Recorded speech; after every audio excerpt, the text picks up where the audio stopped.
Chetan Sharma ji south Africa से। राधे राधे। महाराज जी, मैं south Africa में एक कंपनी में अकाउंटेंट का कार्य कर रहा हूँ। वहां मैं अकेला रहने के कारण तथा सही गलत का ज्ञान न होने के कारण मुझ में अहंकार की भावना आ गई है, जिसके कारण जाने अनजाने में मेरे माता पिता का अपमान कर देता हूँ।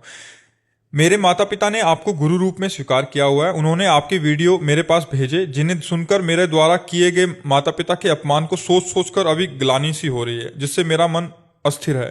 महाराज जी, अरे वो तो प्रायश्चित हो गया, जैसे हृदय में जलन हुई ना तो वो पाप कट गया। अगर अभी माता पिता उपस्थित हैं तो उनकी सेवा कैसे भी बने अब कर लो, अब चूक ना करो। वो भगवान है, मातृदेवो हो पितृदेवो हो। हम आपको अपने पिता की बात बता रहे हैं। हमारे पिता जिस दिन हम भागे उसके 3 दिन बाद हमको पकड़ा गया। खोजबीन सब शुरू हुई तो 3 दिन बाद पकड़ा गया कि एक गोरा लड़का है वहां जंगल में देवी के मंदिर में रह रहा है। तो पहले बड़े भाई आए तो उनको तो कठोर शब्दों से कह के, बहुत विवेक प्रवीण था, बचपन में भी बहुत विवेक प्रवीण था। मतलब प्रवीण ना होता तो संसार की यात्रा काटते हुए भगवान ऐसे कैसे लाते। तो जब पिताजी आए तब हम मिल गए, क्योंकि वो एक कठोर स्वभाव के और बहुत धर्मात्मा पुरुष थे। उनकी हम आंखों में कभी आंसू नहीं देखा। बहुत ही दृढ़, सर्दी गर्मी भूख प्यास सब बर्दाश्त करके संतों की सेवा करना और गृहस्थ एकदम किसान आदमी ऐसे। तो जब वो आए तो हमारे मन में आया कि मारेंगे अगर हम आंख खोलेंगे, बात करेंगे तो उत्तर हमारा मानेंगे नहीं है, और इनकी हम अवहेलना कर नहीं सकते। तो आंख मूंद के बैठ गए। जो ही देखा पिताजी आ रहे सो आंख मूंद के बैठ। वो नजदीक आए अपने स्वभावश, उठ खड़ा हो, नहीं खड़े हुए। खड़ा हो, नहीं खड़े हुए। तीसरी बार का आप खड़ा हो जा तो हमें लगा डंडा पड़ेगा चौथी बार। तो खड़े हो गए, बच्चे ही थे, खड़े हो गए। तो चाचा जी वगैरह उनको बड़े भैया कहते थे, तो हम भी पिताजी नहीं कहते थे, हम भी बड़े भैया कहते थे। तो हम कहा बड़े भैया आपसे एक प्रार्थना करें। उनका बताओ। हम कहा ये जिंदगी भगवान के नाम है, आप चाहे काट डालो ना घर जाएंगे ना आपकी बात मानेंगे। तो हम उनकी कृपा की बात बता रहे। तो एकदम चैप्टर बदल गया, जैसे भगवान की कृपा ना। तो उनका सच्ची, हमका आपसे सच्ची बात कह रहे, घर नहीं जाओगे करना, कभी जिंदगी में ब्याह नहीं करोगे करना। बोले खड़े हो जा। खड़े हो गए, ऐसे छाती से लगाया और कहा राम राम राम। 3 बार ऐसे छाती से कहा राम राम राम, ऐसे कहा और कहा जाओ, अगर ऊसर में भी बैठोगे तो फूलों की वर्षा होगी। जाओ, जिंदगी में कभी तुम्हारा कोई बाल बांका नहीं कर सकता।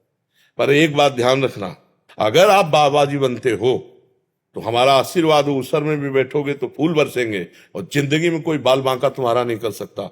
और अगर कहीं किसी की बहन बेटी देखी तो फिर तो हम कहा जिंदगी में आप इस बात को कभी नहीं सुनोगे। तो वो तो पधार गए, कई वर्ष हो गए उनको पधारे हुए, पर उनका आशीर्वाद, माता पिता का आशीर्वाद भगवान का आशीर्वाद होता है। हाँ, तो इसलिए अगर माता पिता से कभी कटु व्यवहार हो जाए तो हमें लगता है अगर वो जिंदा हैं तो अभी बहुत बढ़िया अवसर है उनकी सेवा करके, हम क्षमापन करके अपने मातृ पितृ ऋण से उऋण हो जाए। हमारा ऋण भी तो है, केवल रुपया कमाना खाना पीना नहीं।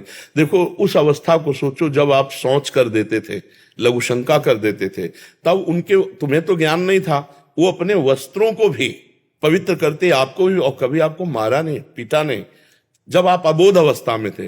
अब आप बोधवान हुए तो आप उनको कटु वचन बोले, अगर उनकी सेवा ना करें। देखो बूढ़े माता पिता, ऐसी स्थिति आ जाती है कि उठना मुश्किल होता है, अपनी सेवा करना मुश्किल होता है। अच्छा, स्वभाव में चिड़चिड़ापन आ जाता है। आप लाख सेवा करोगे, दूसरा कोई आएगा तो आपकी वो निंदा करेंगे कि कुछ सेवा नहीं करता, फिर भी आपको बुरा नहीं मानना उनकी सेवा। अगर ऐसा कर ले गए तो मातृदेव हो पितृदेव हो, माता पिता का आशीर्वाद भगवान से मिला सकता है। भगवान से, माता पिता साक्षात भगवान ही है, सब में भगवान। माता पिता तो मातृ शास्त्र कहता है, हमारा उपनिषद कहता है मातृदेव हो पितृदेव हो। तो आप माता पिता की आराधना करो।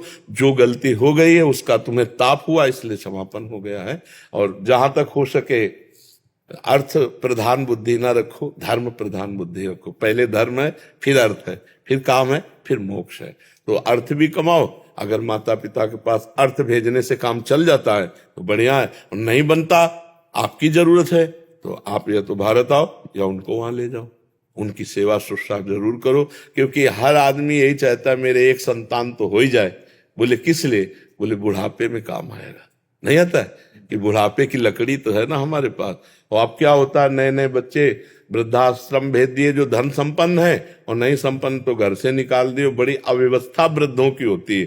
तो जिन घरों में बड़े बूढ़ों का अपमान होता है उन घरों में कभी लक्ष्मी सफल नहीं होती, शांति नहीं, सुख नहीं, बड़े अशांति होगी, पक्का समझ लीजिए। और जो अपने माता पिता का अपमान करते हैं उनके पुत्र कभी ऐसे प्रवीण नहीं हो सकते कि वो अपने माता पिता को सुख दे।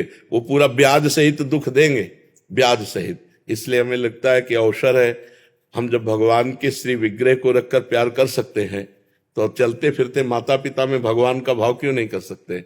जरूर करना चाहिए। वो आपको बताएं, माता का जैसा प्यार एक भगवान ही है जो दे दे, नहीं दूसरा कोई नहीं है, क्योंकि वो तो सब माताओं की माता है। नहीं तो दूसरा सृष्टि में कभी प्यार नहीं मिलता है।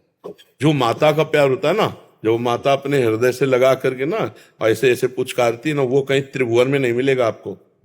अगर कोई प्यार करेगा ना बहुत आपको, तो आपका रूप देख के, रुपया देख के, शरीर देख के, भोग वासना की, लेकिन माँ ये सब नहीं देखती। अब भी जाए, इतने बड़े हो, घर जाओगे ना तो भोजन पाया, रास्ते में भोजन पाया तुम, अब देखो पाओ और सो जाओ, फिर बात करेंगे। मतलब वो आपको सुख देने की बात सोचेगी आपके लिए। तो इतने बड़े हो लेकिन वो ऐसी बात करेगी कि जैसे लगता है छोटे बच्चे से बात कर रहे हो। संभाल के जाना, वहां देखो ये हम दे रहे हैं, ये उस समय खा लेना और इसे भूलना नहीं। मतलब ये प्यार कौन देता है? हाँ, संसार में तो सब स्वार्थ का व्यवहार चल रहा है। माता पिता को जरूर पूजा करनी चाहिए, माता पिता की सेवा करनी चाहिए। हम तो कहते हैं और भगवान विराजमान करो मत करो, माता पिता की आराधना कर लो, इसी से भगवान मिल जाएंगे, इसी से भगवान मिल जाएंगे।